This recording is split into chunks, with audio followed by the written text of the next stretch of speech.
Welcome to What We Really Want, Conversations about Connection, brought to you by Awaken. We're a gospel-based 12-step recovery community, and we're dedicated to helping people live the lives they were created for. So settle in and get ready for a great conversation. Let's talk about what we really want. Hey, everybody, and welcome to a bonus episode of What We Really Want. This is Greg Oliver. I want to talk to you today about something that I believe is a critical and super helpful resource for people who are in recovery. Awaken is the organization that I founded with my wife, Stacy, back in 2015. And if you've been listening to the podcast for a little while, you have gathered that it's not just for people struggling with sexual brokenness. It's been said the opposite of addiction is not sobriety. The opposite of addiction is connection. And healthy human connection with ourselves, connection with God as well, is something that every person needs. And we hope that these conversations are really helpful and encouraging to you as you're seeking that in your life. But the main area in which Stacy and I do our work is with people whose lives have been kind of torn apart by sexual brokenness, addiction, unwanted behavior, sexual betrayal, trauma. And I wanted to spend some time today telling you about what I believe is just one of the greatest resources that someone in sexual recovery can take advantage of, and that's a recovery intensive. We are going to be spending some time talking with three incredible friends who are all counselors, and they staff our Awaken intensive for men called the Roots Retreat Men's Recovery Intensive. And really the purpose of this episode is just to help kind of give you some perspective, answer some common questions people have. If you're seeking recovery from unwanted sexual behavior and you've ever wondered if an intensive might be right for you, I think this will be a great episode for you to listen to. But an intensive is a time where we can just discover so much about what's been going on, about what we feel, what we believe, and how those things all influence the unwanted behavior that we've been struggling with. And so we just thought it would be worth dedicating an entire episode to this. We hope that you enjoy it. Want you to know that our Men's Recovery Intensive, the Roots Retreat, is offered 4 times a year. You can get more information by clicking the link in the show notes.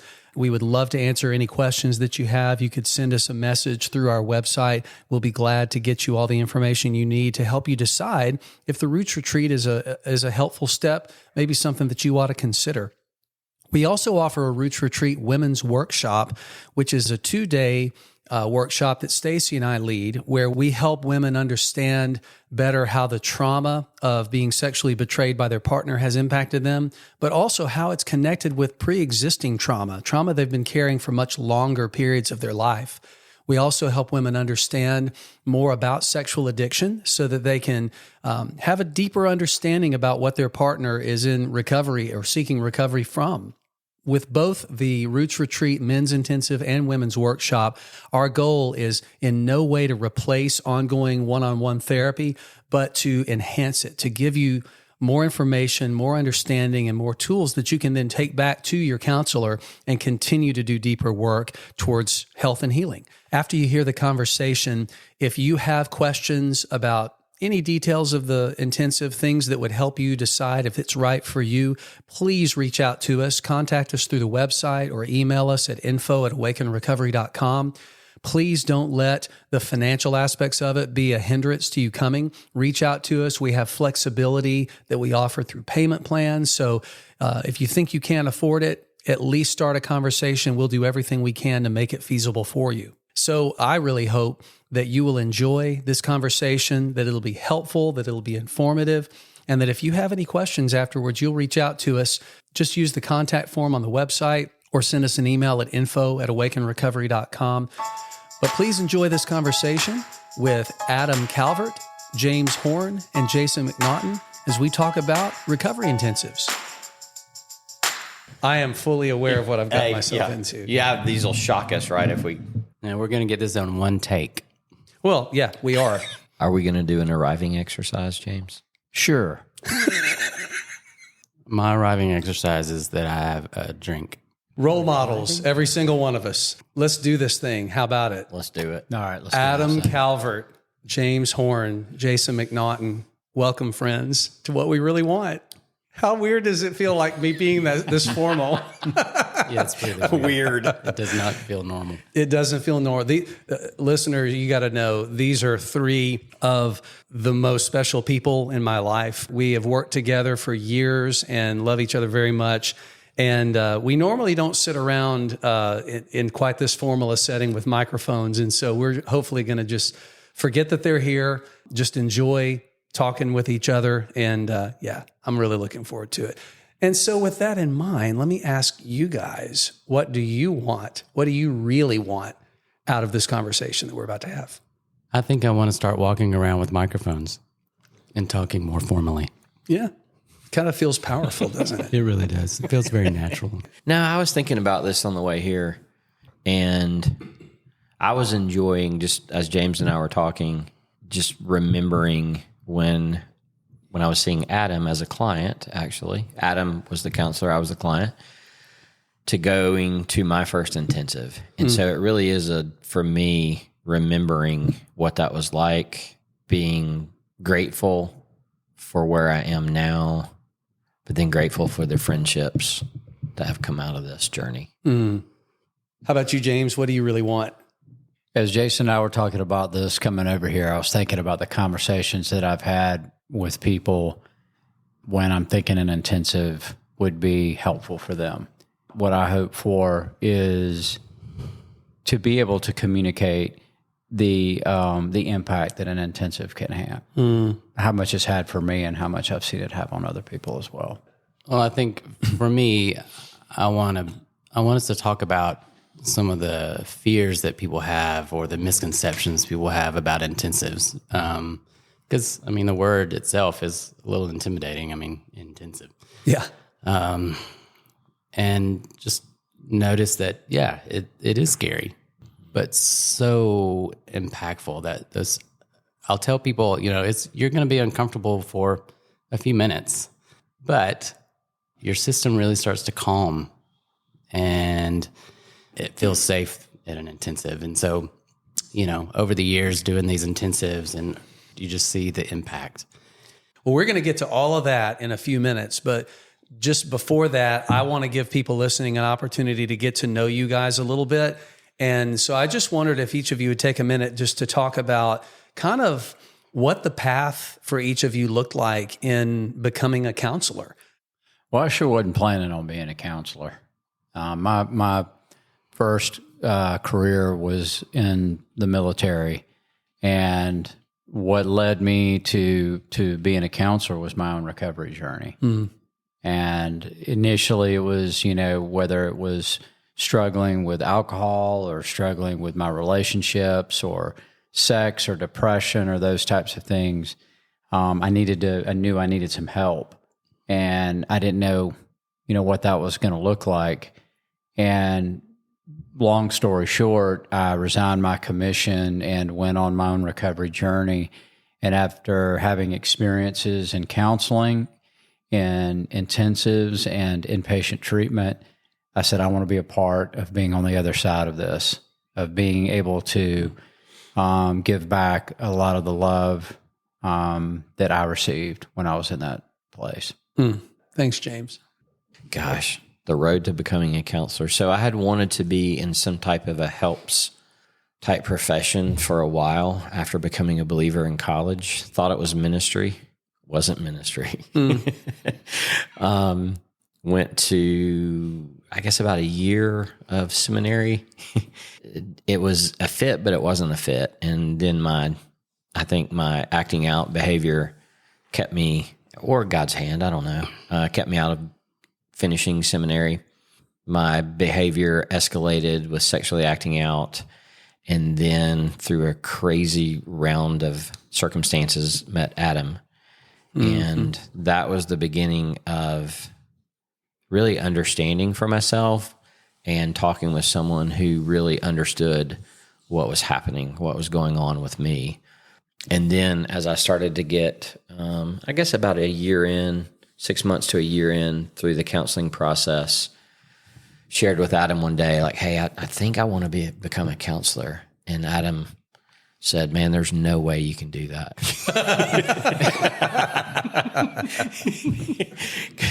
Because you are so broken. You're so broken. No one will ever listen to you. He said, "Bless your heart." No, but he was open to listening to that. I remember being so nervous that day that I went in there to talk to you about that.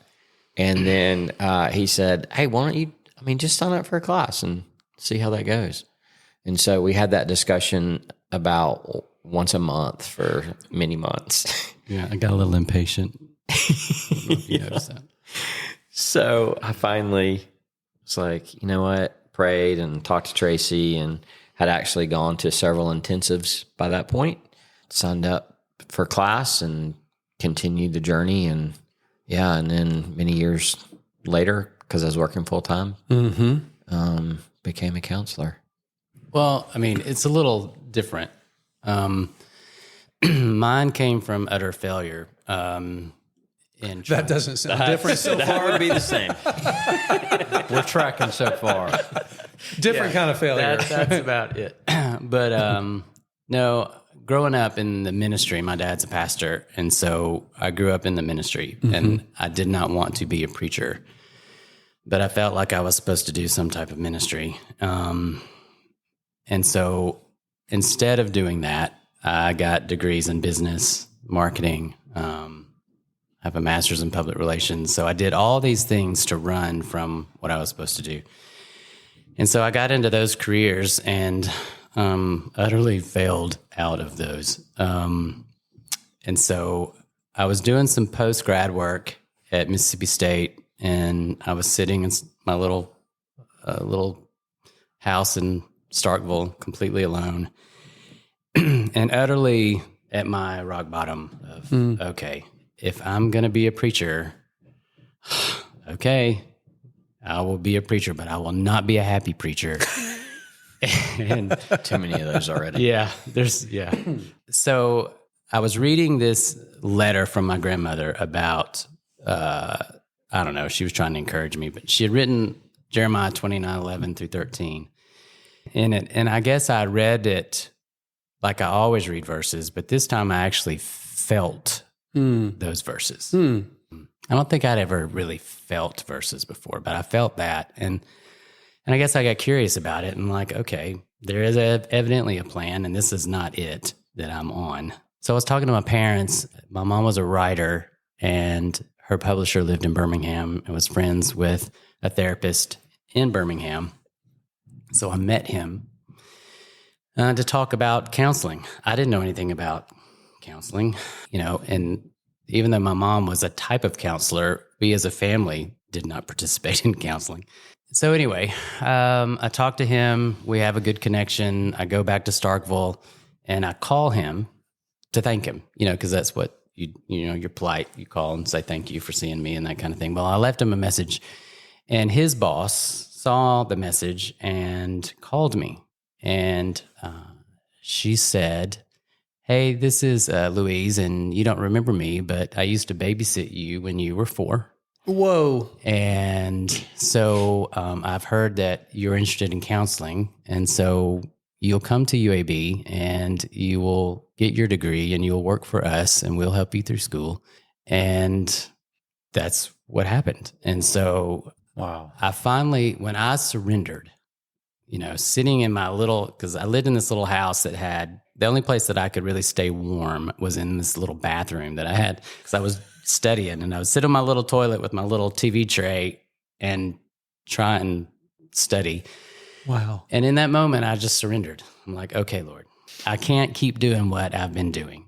And so I came to UAB and started school, and the doors started opening, and I became a play therapist and worked with children for a few years. And so that's kind of my journey into it. I've not had a sexual addiction, but when I learned about sexual addiction recovery, I fell in love with the population. I fell in love with the work. I fell in love with the whole process. And it was like, this is what I want to do. As I'm sitting here thinking about all of our interactions with each other, I'm thinking, I've got I've got names of men that I know that are kind of like Rolodexing through my head right now.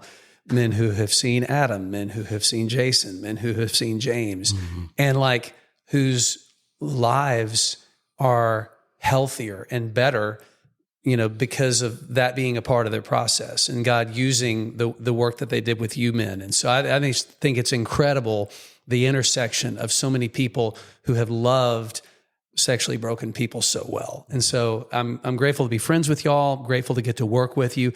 It's really kind of mind-blowing that we have gotten to do this work at the Roots Retreat together so many times.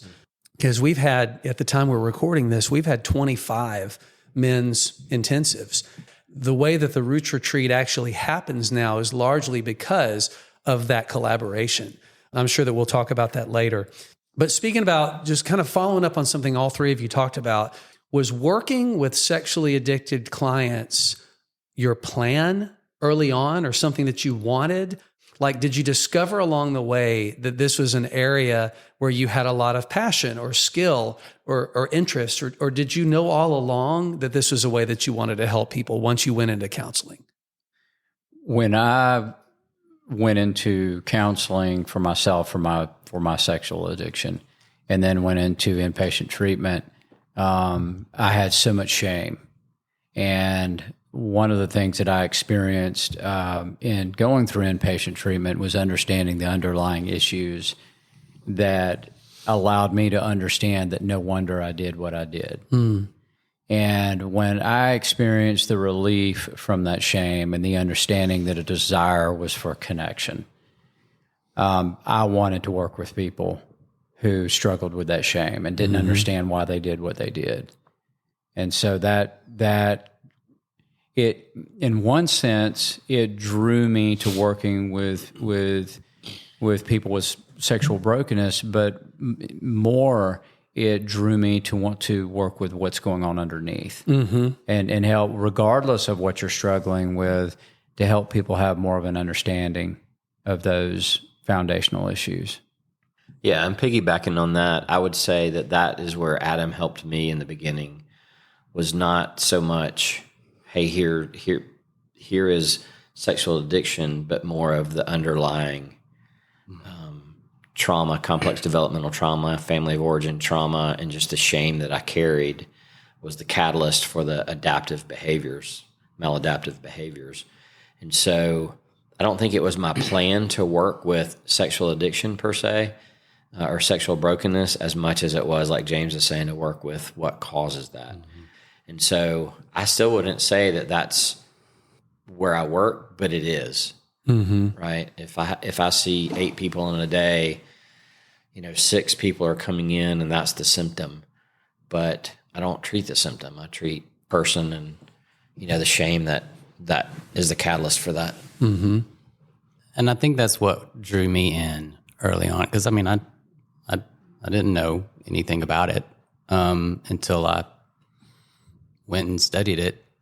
But then I realized, especially because I mainly work with men, it's like we didn't have a safe place to talk about, our sexual behaviors. Right.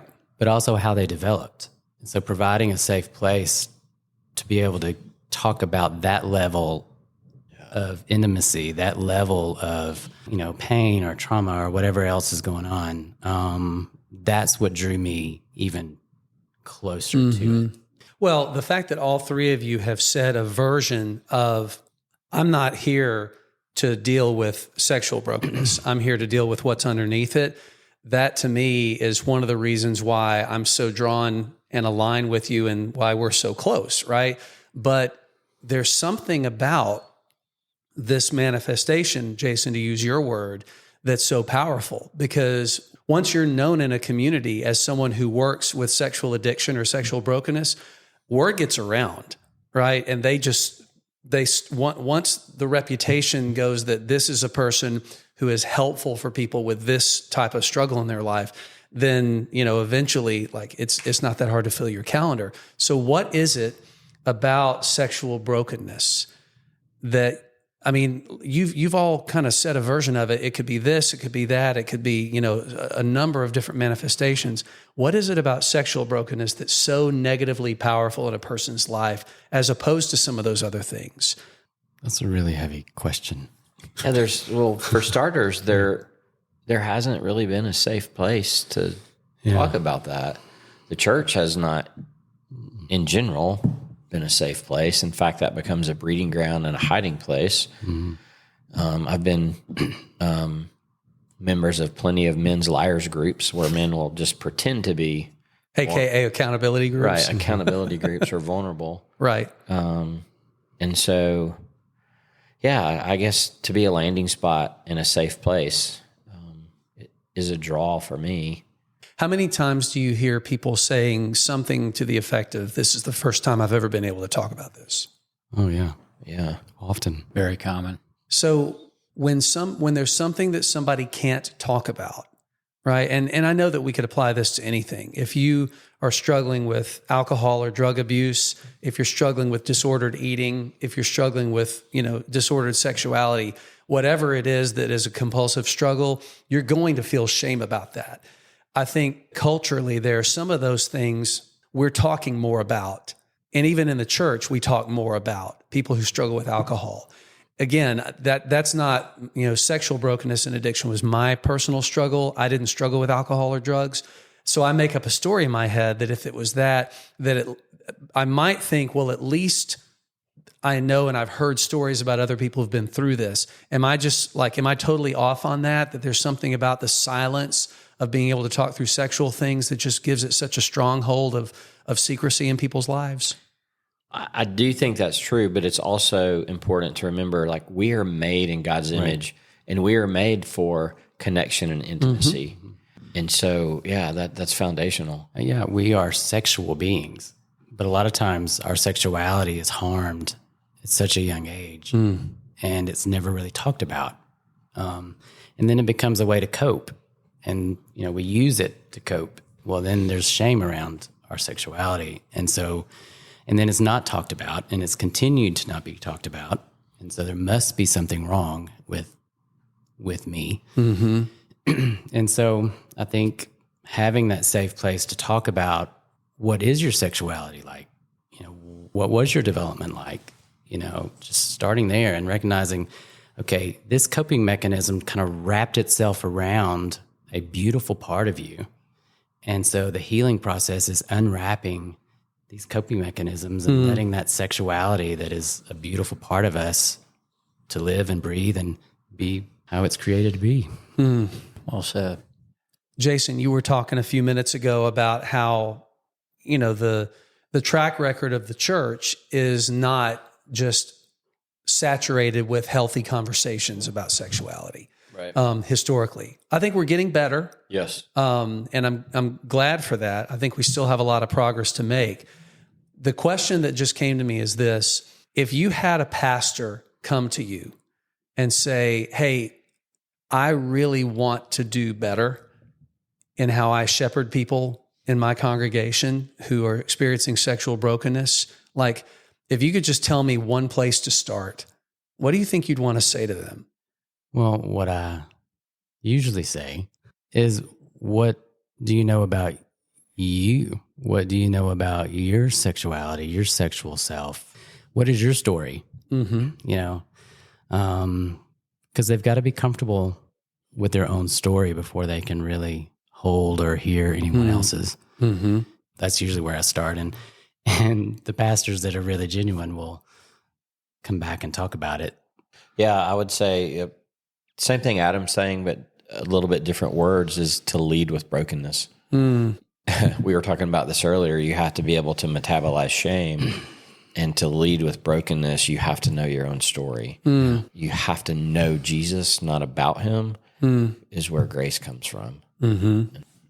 I can think of the pastors that I have experienced having done their work or doing their work or aware of that, and I'm so drawn to them. And knowing that it's not easy, because there's just so much pressure to have it together. And so when any pastor chooses to go into their own heart I just have so much respect. Well, because it's not only hard to be a Christian in church who's struggling with a compulsive behavior, it's hard to be a pastor. It's hard to be a pastor, period. It's hard to be a pastor who sins and doesn't feel like this is a safe place for it to be known that I still sin. One of the questions that I've had for pastors who have talked to me is, do you feel like the church where you work is a safe place for you to talk about your stuff? And usually they laugh when I ask them that. And I just say, I'm interested in hearing about that laugh. And they're like, yeah, I don't know if anybody could really handle that. And so what you end up with, or what I've observed, is a lot of pastors who really may want to go deep, but as deep as they feel safe to go is to talk about their own sin in the hypothetical or the vague past tense.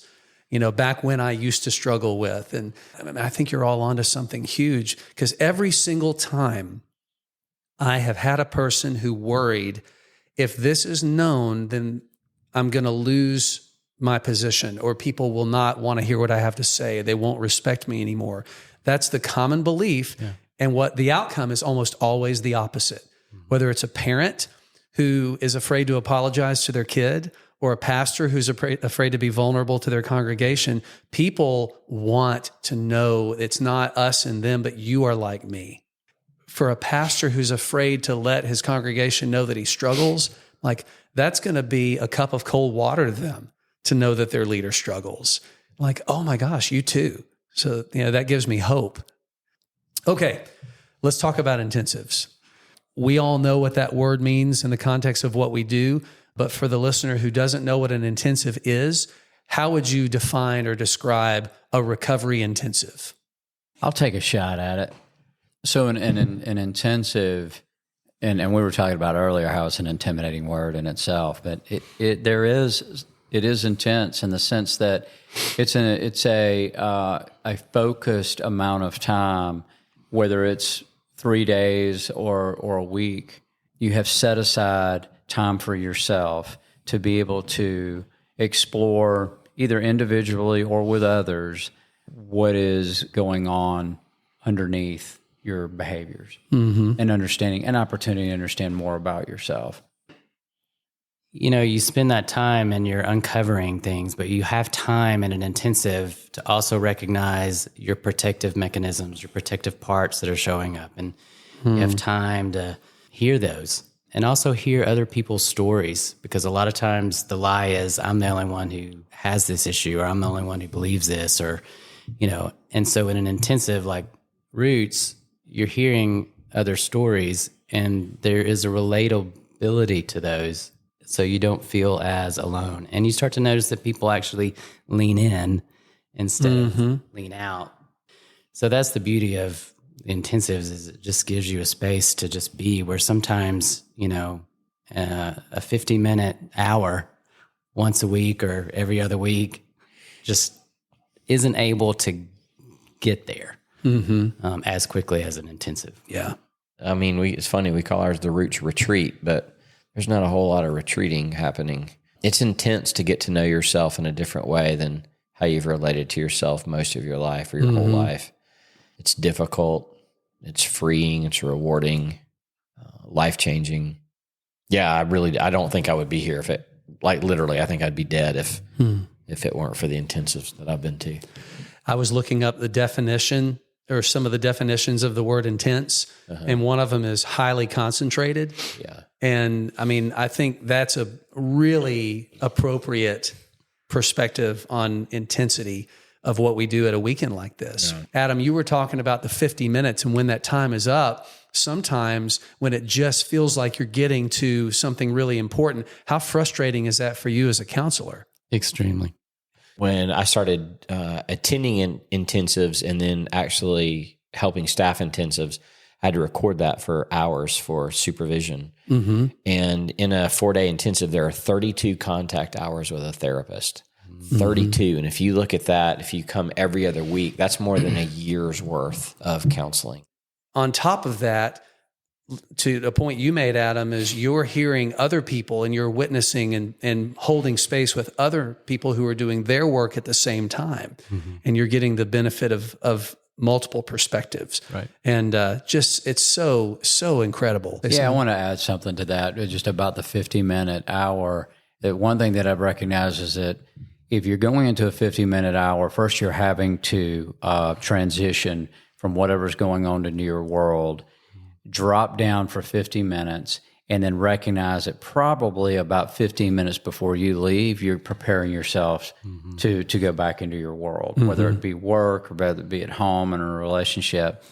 And so there's an immersion that you're able to experience in an intensive where you're able to let that guard down for an extended amount of time. And I think that benefit is it's hard to quantify the experience that someone has when they have the ability to do that. And so when we let that guard down, the goal is much more than, okay, with your guard down and with you paying attention, we're going to teach you all the great tactics for how to quit doing the behavior you've been doing, right?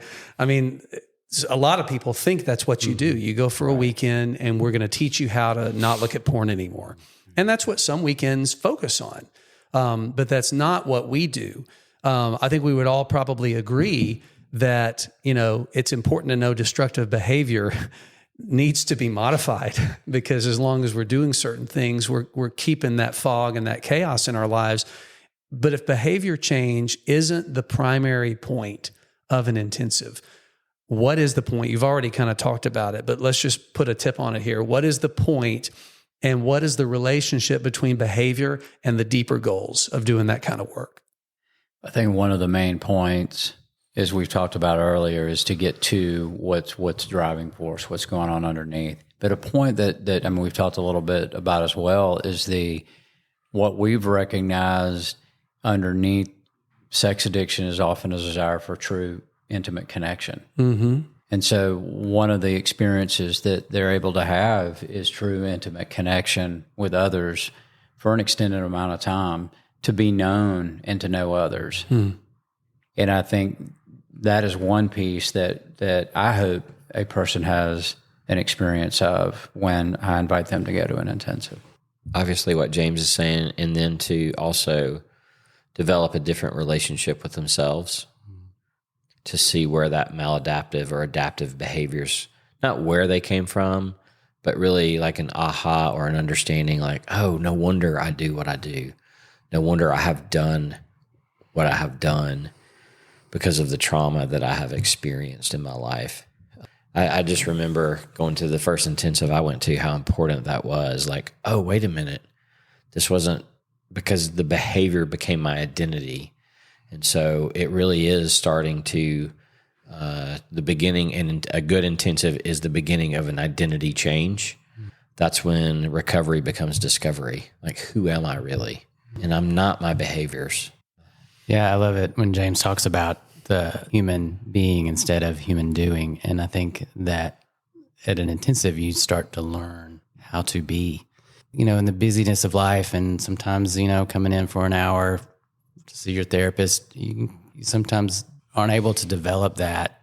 But in an intensive, it's talked about, it's practiced, it's nurtured. Even in that, 3.5 day, 4 day time frame, you start to see evidence of who I can actually be. And you have time to experience that. So when you go back into the real world, you leave that cocoon, you have some understanding of self, more so than you did when you came in. And so that's what I love to experience is, that initial awkwardness, when everybody gets there, and how kind of timid and kind of, you start to recognize all their protective mechanisms in place, but by the end of it, it's so amazing. But I'll tell you, I think about all of the protest and resistance that I see early on in that process, because some of the things that y'all have said, James, and you said earlier about when you went into treatment and you recognized how much of your life events made your behavior make sense. And, when we're like, okay, let's get to know and have a different relationship with ourselves. I mean, you just can see sometimes the heads start shaking. And because I think as Christians particularly, how many of us, when we've been confronted about something and we're trying to explain the context, will hear some version of, it doesn't matter why you did it. You just shouldn't have done it, right? And that message sticks. And it absolutely matters why we did it. Because if we don't know why we did it, we're going to keep doing it. Because the reasons why, and I'm not saying that we discover those reasons so that we can avoid taking responsibility. It's the exact opposite. We come to that discovery so that we can take healthy ownership. You know, I say all the time, you can't own something that you don't understand. But when you start to see the resistance to that drop, and, Andy Gullahorn, who's been a guest on the podcast and is with us on most of the Roots retreats, I'll never forget something he said. He said it now a few times. When people go to things like that and they start sharing their stories, they're expecting you to say, shame on you. But then you say, well, of course. And that's so, no wonder. That is so disorienting. To be expecting shaming from somebody else and to get love. I mean, how powerful that is. I mean, my gosh, it gives me chills every time I get to be a part of that. So a question for you guys as we're thinking about it, because we get to do this pretty often now. I mean, we do these things 4 times a year. And again, not everybody's always there, but we've been to a whole bunch of these. As a therapist, what are your favorite things that you get to experience? You personally, as you go through these intensives with the participants? I think that for me, it's actually seeing change from day one to when a man leaves. Because, again, if you see someone once a week or every other week, there's change, but you don't get to witness it in such a short amount of time. And to actually see someone's countenance change, the way they hold themselves and carry themselves from this posture of shame or anger to just more of an openness and I don't know really how to explain it, but they just look different. And it's not every man. There's usually a handful out of 12. And that's such an honor to be able to have been a part of it, and to see that is really a huge blessing. I think over the years, because I had to get comfortable seeing the struggle, allowing the struggle, and not wanting to rescue it, But in my own strengthening, I guess, my own maturity as a counselor, I guess, I can allow, I see the struggle, and now I actually, this may sound kind of weird, but I enjoy seeing the struggle in these guys. They're struggling, they're working it out. They're having the internal battles, but they're letting others in that battle with them. And so just experiencing the struggle with them and not fixing it, but just being there. Yeah. That's one of my favorite things. The other is just being, with these guys that I love and don't get to see that often, as much. We're all busy, but, I love that, the camaraderie of it.